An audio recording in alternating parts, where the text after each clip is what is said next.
Di sudut dunia yang kadang terlupakan, jutaan orang berjuang memenuhi kebutuhan paling dasar seperti air bersih, makanan, pendidikan, dan sumber daya manusianya. Mereka hidup di mana yang kita sebut negara miskin. Siapa mereka dan apa yang bisa kita pelajari dari keadaan mereka? Apa itu negara miskin? Pendapatan per kapita rendah, Human Development Index rendah. Berdasarkan World Bank atau Bank Dunia, negara dengan pendapatan per kapita di bawah 1.085 US dollar per tahun masuk dalam kelompok miskin.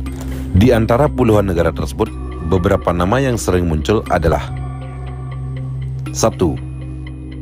South Sudan dengan pendapatan per kapitanya sebesar 455 US dollar per tahun. South Sudan atau Sudan bagian selatan adalah negara termuda di dunia dengan mayoritas pemeluk agama Nasrani. Namun, kemerdekaannya pada tahun 2011 tidak diikuti stabilitas ekonomi. Ekonominya sangat tergantung pada minyak dan pertanian subsisten, yaitu pertanian hanya untuk kebutuhan sendiri. Sementara, pemerintahan yang tidak stabil seperti korupsi dan konflik antar suku terus menghambat pembangunan. Selain itu, negara ini rentan terhadap banjir dan kekeringan akibat perubahan iklim yang memperburuk krisis kemanusiaan. Kok bisa ya negara kering tapi sering banjir? Dan bahkan dialami bertahun-tahun. Adakah yang tahu? 2. Burundi dengan penghasilan per kapitanya 916 US dollar per tahun.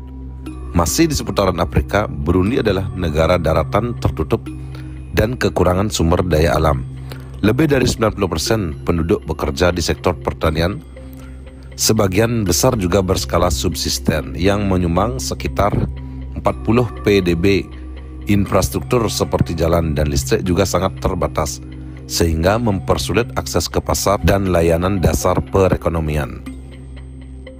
Sekitar 70% populasi Burundi hidup dalam kemiskinan. World Food Program atau WFP melaporkan tingkat kerawanan pangan di sana juga mengkhawatirkan.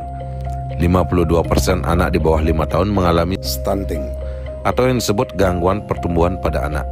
Selain itu, tingkat gizi buruk di Burundi juga cukup tinggi. Kebanyakan terjadi di masyarakat pedesaan.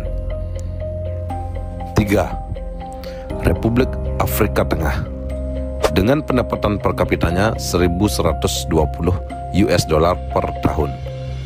Sebagian besar wilayah negara ini terdiri dari sabana, yaitu daratan tinggi atau bergelombang dengan ketinggian sekitar 500 meter atau 1.640 kaki di atas permukaan laut. Ekonominya juga didominasi pertanian subsisten, sekitar 43% PDB, produk domestik bruto, dengan lebih dari 70% populasi tinggi di pedesaan. Infrastruktur dasar seperti jalan, listrik, dan jaringan air bersih hampir tidak memadai. Sementara konflik berkepanjangan mengurangi kesempatan investasi dan memperburuk kemiskinan di sana.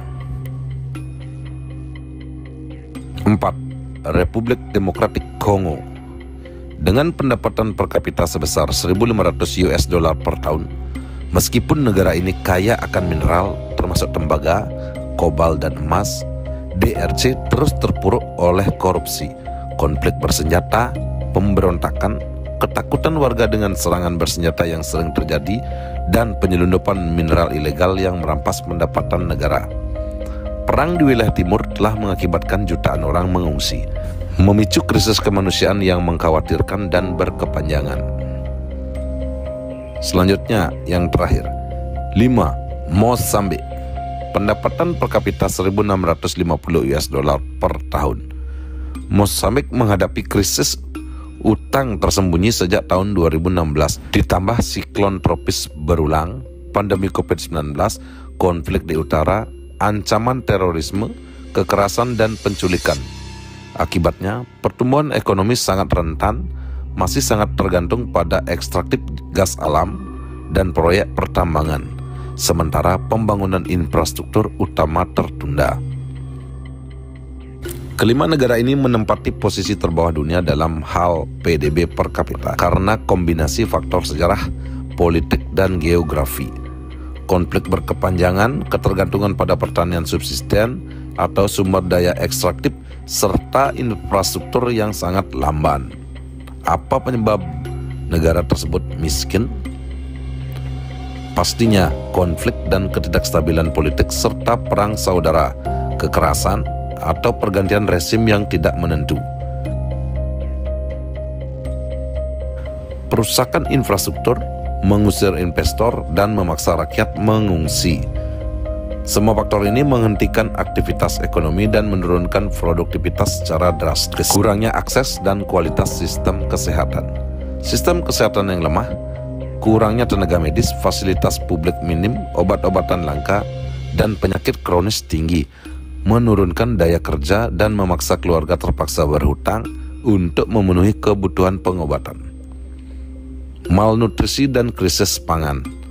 Rendahnya kualitas pertanian, gangguan rantai pasok, dan berulangnya bencana alam menyebabkan terjadinya kekurangan gizi kronis terutama pada anak-anak sehingga menurunkan perkembangan fisik sehingga menghambat generasi penerus. Pendidikan terbatas dan rendahnya moral manusia. Akses sekolah yang sempit, kekurangan guru berkualitas, serta biaya pendidikan yang tinggi membuat tingkat melek huruf dan keahlian kerja rendah, sehingga peluang memperoleh pekerjaan layak sangat terbatas dan sulit didapatkan di daerah tersebut.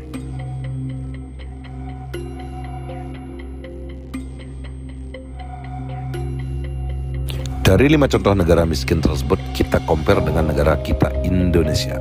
Indonesia termasuk dalam negara apa? Indonesia. Dari klasifikasi pendapatan menurut Bank Dunia, berdasarkan metodologi GNI, pendapatan nasional bruto per kapita Indonesia pada tahun 2023 tercatat sekitar 4.810 US dollar yang menempatkannya dalam kelompok upper middle income economics atau ekonomi berpendapatan menengah atas. Walaupun Indonesia telah beranjak dari kategori negara miskin dan menunjukkan kemajuan signifikan, tantangan masih tersisa di antaranya. Ketimpangan pendapatan antar wilayah dan kelompok masyarakat. Akses layanan dasar seperti kesehatan dan pendidikan di daerah terpencil masih tidak merata. Pengentasan kemiskinan ekstrem yang masih memerlukan percepatan. Nah, dengan demikian Indonesia kita masih tergolong pada negara berkembang.